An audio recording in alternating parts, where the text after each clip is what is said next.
Hey guys, this is Andrew Holmes from Chicago RIA, and today in the studio we have Angie and Andrew Taggart. They happen to be from Mastery, and I think you're going to love this particular recording because, well, let's start with you, right? Yeah. What do you do? I'm an electrical contractor. I run my own business. We build commercial and residential properties and businesses. Got it. What about you? I am a reading specialist and EL teacher, and I work with kids that are kindergarten through 5th grade. Okay. And we also have 3 children. Okay. So basically, in simple English, you're a school teacher. Yes. Right? That's what you do. Yeah. Okay. And you guys have 3 kids. We have 3 kids. Right? And what age group are you guys in? Well, he's going to be 40. Yeah, 40. I'll be 40. I'm younger than he is. So, okay, so she's younger. So basically, I'm going to say kind of, that 35 to... Yeah, that's safe to say To that. 40. 38 to 34. 39. I'm kidding. 37. Yeah, 37. Okay. So you're kind of relatively young, young folks. How did you happen to come to real estate in terms of investing in real estate? What was that impetus that brought you here? It's the little purple Bible, Rich Dad, Okay. Poor Dad. Got it. Yeah. Rich Dad, Poor Dad. Uh-huh. So Rich Dad, Poor Dad was the inspiration. It was, yeah. Got it. Are a lot of teachers like you thinking about financial wealth, financial freedom? You know, sadly, I try to talk to my teacher friends about it, but they are very secure in the pension system, so Okay. it's not something that. Not a good book club book. Yeah. Not a good book club book. And actually, you have a book club, right? I do, yeah. Right? Yeah. But you guys are not reading, the Financial Samurai or I 257. wish. Oh, right? I wish. That would, yeah. No.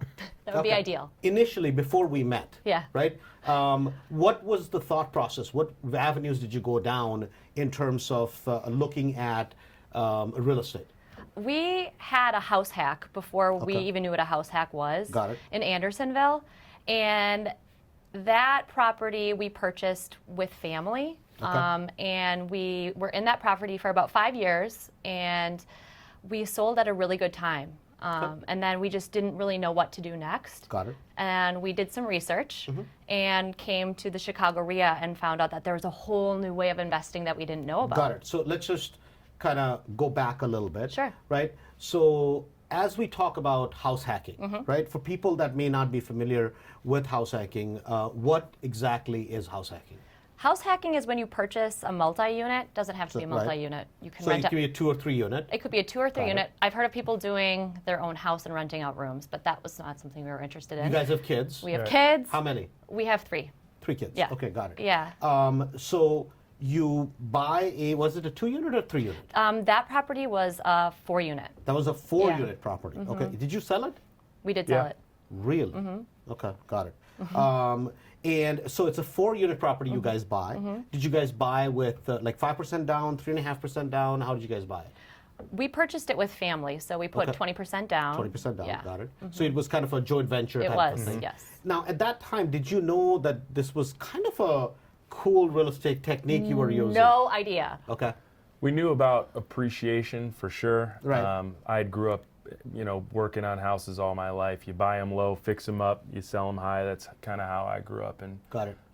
Angie certainly was showering in unfinished showers, but we Yeah. were putting Yeah. equity into the property and trying to make it worth more. Got it. Mm-hmm. Okay. It worked. So you guys are kind of the epitome of kind of a young couple trying to, you have your careers, Yeah. right? But starting from there, and you guys didn't kind of come out to the burbs, but I guess Evanston is a burb, right? That was in Andersonville, Oh, Chicago. in Andersonville. So you're kind of right in the heart of the growth, right? So you buy the property. What did you buy it for? We bought it for around $530,000. 530. Now it's a four unit, okay? And this was a joint venture with your family, right? And then what did you sell it for? Around $1 million. Around $1 million. Yeah. Okay. So I mean that's a home run deal Yeah. if there ever was Yeah. one, right? Yeah. So that's beautiful. Yeah. So that was kind of the start, and you're like, oh my God, we got our feet wet, Yeah. right? Yeah. And we did well with it. Now, what was the second step? Do you want to talk about that? Well, yeah. So I think the only way we really understood real estate at that point was traditional: 20% down, take a 30-year fixed mortgage, and you just kind of go from there. Okay. So at the time, because it's kind of funny, like now looking back at it, I remember, I think you reached out to me. I did. I don't know where it was, with Bigger Bigger Pockets or Pockets. somewhere, right? You're like, hey, I want to do blah, blah, blah. I'm like, maybe there's a little bit different way of looking at the same thing. We're in a great market in Chicago. And you actually came out to one of the Chicago RIA meetings, right? And because initially you were targeting areas like, where did you want to buy? Evanston. Like Evanston. Evanston. Yeah, Niles. Skokie. Skokie, Yeah. Niles. So super premium for those people, they may not be familiar with Chicago. These are super premium A areas, like what we call kind of the North Shore type of areas, and great areas. Everybody wants to be there, but investing and making money, you can go to A areas, you can go to B areas, or you can go to the typical areas where most people go to buy a rental property. And we have always said the middle areas make the most sense, right? The most amount of homeowners, good quality cash flows, and what was that mindset? Because you came to the Chicago RIA, right? Was there a resistance in the beginning to kind of switch those areas from your end? I think as soon as we started running numbers through the calculators, Right. it was very obvious That you can't yeah. do it in Evanston. Got it. Yeah. So let's talk a little bit about the 20% down, Sure. right? Because you guys had some savings, Yeah. right? But did you have enough savings? Like, let's just say, not at this point. Initially, what was your goal from cash flows? I think that we wanted to try to purchase the property using the BRRRR method. The BRRRR. So, Yeah. buy, rehab, rent, refi, Yeah. redo it again. And basically. scale that way. And scale that way. Yeah. Okay, good. But you were trying to do it with 20% down initially. Oh, initially, Right. yes. Initially, okay. Yep. So with 20% down, did you guys have like $1 million in cash so you could No, buy no, 30, 40 right. properties? You could get 2 or 3, maybe. Max, right? Max. And so the first part of it was, guys, listen. Clearly, number one, you're early enough in life where you're thinking in the right direction, but we can't all the time think about 20% down because you're simply going to run out of money. Right. That's Oh, just yeah. what's going to happen. Fast. Right? And it's going to happen fast. Right? So you couldn't, Brad maybe should be taking notes on this one, right? So, because it's no different, Yeah. right? You happen to be a teacher, he happens to be, an electrical contractor, right? Brad happens to do audio video, right? It really doesn't matter for all of us. It's a matter of how quickly are you going to run out of your down payments, That's right. right? So we said, hey, listen, you need to look at areas, number one, that make sense, good quality rentals, long-term tenants, right, 2 to 3 years, and in areas where you have to have as little down, because if you truly want to use that, we call it 257, right? 2 years, 5 houses, get them all paid off in 7, or 2 years, 10 houses, get them all paid off in 7. A lot of people know the same method. It's a little bit different concoction of the same recipe, really, is the BRRRR method, right? Which is buy, rent, rehab, redo it over again, Yep. right? And so kind of making that change, and then you guys came to Mastery after the 3-day. Why is it? So first let's go to talk about the obvious, right? Number one, what was it that was the inspiration, right? You read the book, you read all that, but I mean, let's just kind of admit it. I'm sure you have a lot of friends that are pretty on the dark side, right? Yeah. They're having a ball, Yeah. they're having a great time. Why invest right now? We have all the time in the world. Yeah. Why is that not you? Because I've seen that compound interest is a real thing, Okay. and that you need to take advantage of it now in Okay. order to grow for the future. Well, Got it. Andrew, too, you said it at 2, 5, 10 in 10 years. If properties are paid off and they're free and clear, I mean, that's You guys are pretty good. that's Yeah, simple math. yeah. It's simple Doesn't, math, You right? don't need to be a mathematician on that. Got it. No, because I mean, it tends to happen. Like you guys have good professions, you make good money, right? And it's natural at that point. Say, oh my God, we have 3 great kids, right? Let's have a ball, right? Let's travel the world. Let's do that thing that everybody. And yet, the interesting thing is this: that what a lot of times people don't realize is you're going to pay a price. Either you're going to pay it now for the next 5, 6 years, or you're going to pay it for the rest of your life. But you're going to pay that. I think it's much better to do it 5, 6, 7 years early in your life, and then have the rest of your life. I mean, literally, you have 25 to 30 Right years to fairly do, within reason, Yeah. pretty much anything you want, right? That's right. And that's kind of cool to see that you guys got that concept, right? So the first property you bought, you did not necessarily chase flipping. Why was that? Well, I think coming to the mastery and understanding, when you look at the two calculations, you can flip all day and you just never will match cash flow production over a long period But of time. as a contractor, you do know that that's a lot of contractors, oh my God, that's what I'm going to do. I'm going to do flips, man. After, And you have friends. After the 3-day, I spoke to most of my core people and changed their minds too. So And you some have- have actually joined Mastery Right. because they're like, what are we doing here? Right. We're stuck in the middle of a headache. And with market trend, you never know at the end of your flip how much you're going to necessarily get too. It's a gamble. So. I mean, perfect example would be Marcin. Oh, yeah. Right? Absolutely. I mean, it's a beautiful thing, right? Marcin comes over. Marcin's the typical Polish dude. I do contracting, Yep. man. You know, it's that, which is cool, right? Which is great. But the challenge is that my question to him is this. I'm like, dude, you already went bold, right? And he's a young guy, right? I mean, and we're friends. And I'm like, Marcin, my point is this. If you make an additional $30,000, $40,000 a year, right? You do it this year and next year, what do you have to show for it? Less hair. Let's hear it, right? I mean, literally. But the goal should be is keep your day job as a contractor and start accumulating cash flow That's right. on the side. Now, 5 years from now, you have 5,000-6,000 net every month coming in without fail. And in fact, at his pace, he's going to be ahead. Oh, yeah. So, what was the first property you guys bought? It was a property in Elgin. Elgin property. Yeah. Okay. I mean, You do know that this is a property a bunch of investors I passed on. know, and I'm so right? glad they did. Right. So it was a property that, in fact, Ryan called me with it, right? And I'm like, hey, this is a perfect property for you guys. Had the water, had all that kind of stuff. What did you buy the property for? $84,500. I'm laughing because it's at the time people are like, oh my God, Andrew, it's too expensive. I'm like, no, this is a moneymaker, Yeah, right? yep. 84,000 you bought the property for, Yep. and then how much did you put in to fix it? 25,000. 25,000, and so this is a classic property, right? Yeah. So you're in the deal for about 110 or so, right? Ballpark, all in cost. You have some other carrying cost, obviously. Yep. And then what was the back end value at that time? Our refi appraisal came in at 165. 165. Yeah. So for everybody that's watching this, right? Imagine, right? Forget about the numbers. You're in a property that's completely fixed up for 110.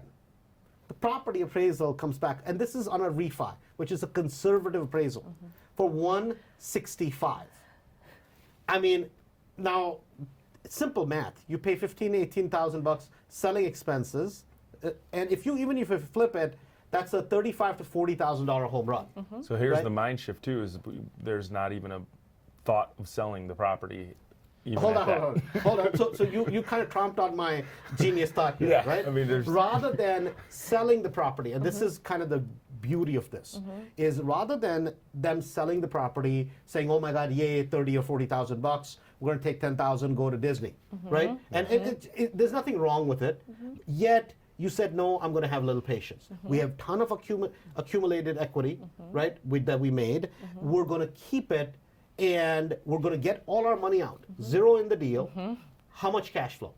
So our renters are paying, they're on a 2-year lease, they're paying $1,500 a month, and then the cash flow is around $600 on that one. So $600 Yeah. in cash flow. And that's for pretty much the rest of your life. Yeah. And it gets better. Yes. Right? Better. I mean, so Yeah, here's the yeah. beauty of it. I don't know if you guys ever thought about this or not. Right? If you want, just this property, you could take the $600, apply it towards the principal if you wanted to. In the next 10 years, the property's paid off, Right. if not quicker, right? Completely paid off, Yeah. right? It's kind of cool if you think about it from that Real perspective. So that was number one, Elgin. What was number two? Number 2 was Bellwood. Bellwood, okay. So Bellwood property, what was the buy price? We paid $96,500 for that 96. And then rehab, one. Rehab was again around 27. 27. Yeah. We're kind of seeing a trend Yeah, here. so Yeah. this is what we found. Right? It's- This is a trend. yeah. So, Uh-huh. and then what is the cash flow on that one? That one is around 500. Around $500. Okay. Third one? Third one we purchased for 84,000 flat. So it's kind of, rinse and repeat. Yes, pretty Oh, much, yeah. exactly. Right? But now my question is this, right? Because so small, medium, very, very medium size, nothing more than 1,200, 1,300 square feet, Right. right? Nothing very fancy, right? bread and butter tenants, 2-year leases, right? This is a pretty simple formula, right? I mean, literally, as soon as you know the numbers, you know the taxes, you know the all-in cost, you're like, okay, I can do the deal or not. Yeah. It's Yeah. end of story, Yeah. right? Yes. Yet you do realize, right, if on all the forums and all this stuff, people make it way more complicated, right? They make it so convoluted, and I mean, you're active on all this stuff, right? One thing I really admire about you, Angie, is that even though, and I'm like, I think you're nuts to do all the networking and and I'm like, listen, Angie, fun part. no, hold on. But I'm like, Miss Angie, keep your thoughts clean, simple strategies that work all the time, and let's repeat it, right? Because I think what happens is today, it's not lack of information, it's too much information. And people make it more complicated than it's supposed to be, right? I mean, this is pretty simple. You got the path down, and then you have just kept that, right? So property number 4. That one was 60,000. 60,000. Okay. So the first one you have 600 cash flow. Second one you have 500 cash flow. Third one how much cash flow? 700. That's our cash cow. 700 cash flow. Yeah. Okay. Got it. Yeah. I mean, you seem to be getting better here. Yeah, Right? I know. And Well, then, once you buy more kitchens, they get a little bit cheaper. right? Got it. So, and all while maintaining your day job, running your business, right? And you're doing this additional, right? You have 3 kids to manage, right? On top of that, and so at this point, you guys are at 6 properties. Yes. Right? 6 properties. And at 6 properties, what does the total cash flow come to? It's around 3,000, 3,100. So let me ask you this. Yeah. This is something, you walked into this one. $3,000 cash flow, right? How much is a teacher's pension? That's what I was going to talk to you about today. Okay. Well, more like the deficit of the pension is got what it. scares me. Got it. So, but how much would it be? Let's say everything goes ballpark. I mean, I honestly, $2,500? 3,000? maybe, yeah. Okay. Yeah. You do realize now, doing it our way, Yeah. from the day that you started till today, right? As we record this, how long has it been? 19 months. 19 months, guys. So this is the beauty, right? 19 months. And every month, and you guys are just like babies, right? You do understand, like, I mean, this is kind of cool because that one thing I really like about you guys is that you have your shit together, right? I mean, this is really nice to see. First time I saw this dude, I'm like, oh my God, this is going to be, growing pot in these rental houses. I mean, this is what I really thought. I'm like, oh my God, then I mean, this character, it's like, holy shit. No, but it's beautiful to see, right? It's really nice to see people that you're young, you're as the family is kind of getting together at that time, by the time your kids are going to college, I mean, you guys are done financially, right? I mean, there's literally, what is the goal for you guys in terms of number of properties? I think we'd like to have 20 properties at the end of year 5. Year 5, okay. And that's very doable. Doable. Even with the market going up, that's still doable. Yeah. It's about 3 a year, and that's 3 pretty a easy year, to do. and that's pretty easy pace for you. Yeah. Okay, got it, great. Anything you want to specifically share? Because literally, I mean, around us, around Chicago area, right, Mastery, I mean, the numbers are ridiculous, right? People 10, 15, 20, 30 properties, but it's kind of really nice with you guys because it's relatable, right? It's very relatable to the average person out there. What do you say to that person? I think for us is we never wanted to be too stressed out with our properties. So we would take on 1 or 2 at a time, and I could sleep at night. And I know that there's other people who feel like time is of the essence and they try to acquire way too many.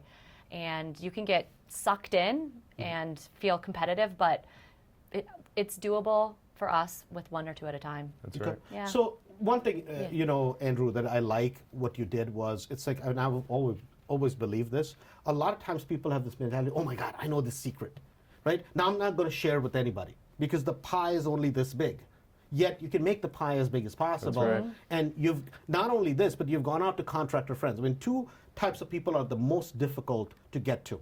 Real estate agents and loan officers, right, in that same category. Because guess what? We sell real estate, we know it all. We do loans, we don't do any loans for ourselves, right? Right. But yet, it's cool for me to sell properties to everybody else. It's not okay for my family to do well. I don't know where this thinking comes from. And the other people are contractors. Yeah, and I you're in fix it every day. everybody's property, right? I know everything there is to know, and yet I have nothing to show for it. That's right. Right? Yet, what was that impetus? What was that thing that you're like, hey man, I'm going to bring my friends along? Well, I think, again, coming to the mastery stuff, when you would put a list of how many properties are available, there's no shortage of houses. They're all over the place. Some people like them over here, some people like them over there. The size of the project change. And for me, working with people you care about, and they're working hard, and like you said, the pension is $3,000, it doesn't make sense. Right. It only makes sense to spread that information. There's enough for everybody. Got it. There's anything as we wrap up the whole thing you want to specifically touch on from your end? Well, something that we didn't even talk about was the depreciation benefits of real estate, where that cash flow is great, but so is if you have a W-2 job, it just makes sense to have No, I mean, assets. we don't. I mean, a lot of people focus on depreciation. A Yeah. lot of people focus on tax benefits. Yeah. Or what you could write off. See, I never talk about it Yeah. ever. And the reason I don't talk about it because my point is this. You buy a business, you start a business, not for depreciation, not for tax write-offs. You start a business, you buy a business, which is what a rental property is, for making money. Now, the other benefits that it gives you are fantastic, Yeah. right? But that is not, and that's where one of those things is we tend to be hyper focused, right? That just keep your head down, right? All these conferences you go to, and I'm like, stop, right? No, and I mean it as a Yeah. friend. I mean, and Yeah. not because it's a bad thing, Right. right? Growing, learning is never bad. Right. But what I just don't want you guys to do is, I don't care how much other stuff you buy, as long as you guys don't stop, because what you're doing is at a level which is exceptional, right? I mean, this is a bloody lottery ticket at the end of each time you buy a property, right? $500-600, $500-600 Oh, yeah. bucks. It comes in like clockwork, Yes. right? I mean, literally at this pace, another 10-15 properties, man, it's like 10 grand, and this is without them being paid off. Once they're paid off at 20 properties, you realize that's $20,000 a month Yeah. net. I don't know, guys, what else to say, unless you guys have anything to add. that's wonderful. From the bottom of my heart, congratulations. Thank you. Right? Thanks. And it's always cool to have people who are so relatable. Right? Because sometimes we have robots in mastery. No, literally. People are, oh my God, I did 30 properties. Okay. Yeah. Average person doesn't Yeah. relate to that. Right? So, guys, thank you so Yeah, much. Thank you. Thank you.